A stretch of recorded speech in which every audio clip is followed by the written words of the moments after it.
Today I want to share with you some really exciting news, for me anyway, and I'm hoping for some of you as well. I am hosting a Christmas dupe challenge with my very good friend Sonja from Domestic Diva. What we'd like you to do is do a Christmas dupe.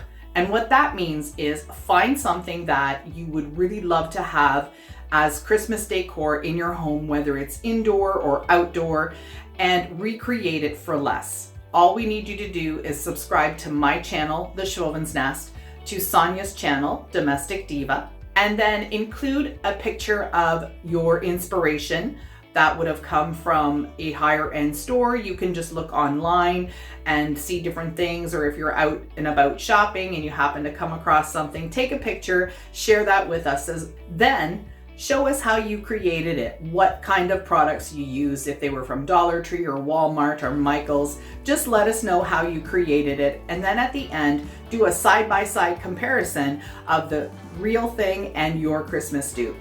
We're going to be uploading on December 5th at 7 a.m. We'll have the playlist link on our original videos, on our Christmas dupe videos, and also in the community. Make sure you have our links and the playlist link in your description box. I'm really looking forward to seeing everybody's Christmas dupes. If you're going to participate, let us know in the comments box. Here's a look at some of the other dupe challenges I've participated in.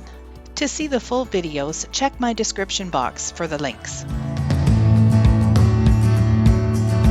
I saw these frames on the Wayfair Canada website, and as you can see, they were on sale for $77.98, a whole 5% off. There are 2 frames, 5x7 in size. We're also going to be using the tumbling tower game. We're only going to need 1 box of those. Dollarama for $1.25 for 10, or you could use giant popsicle sticks. We're going to be working with the tumbling tower blocks first and a hot glue gun. And the reason I'm doing this is because this frame needs to be about 9 by 11 in size. So I needed some extra supports around the exterior of the frame in order to put my faux driftwood pieces, which I'm going to be using the garden stakes for.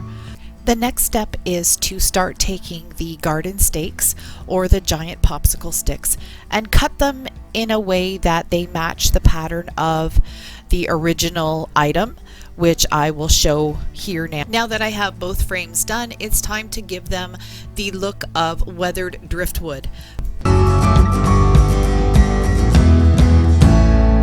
Lanterns on overstock.ca, and for the 2 of them it was $136. So these are the supplies that I'm going to use for this DIY.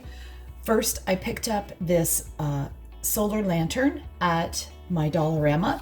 This is going to be used as a stabilizer for the post. I'll be placing the lantern post inside the pot. So this is what my project looks like so far with the post and the bracket screwed on. I flipped it around and I'm starting to paint the top part, and I'm just going to go around the edges, and on the inside of the pot I'm going to just go down to that first lip.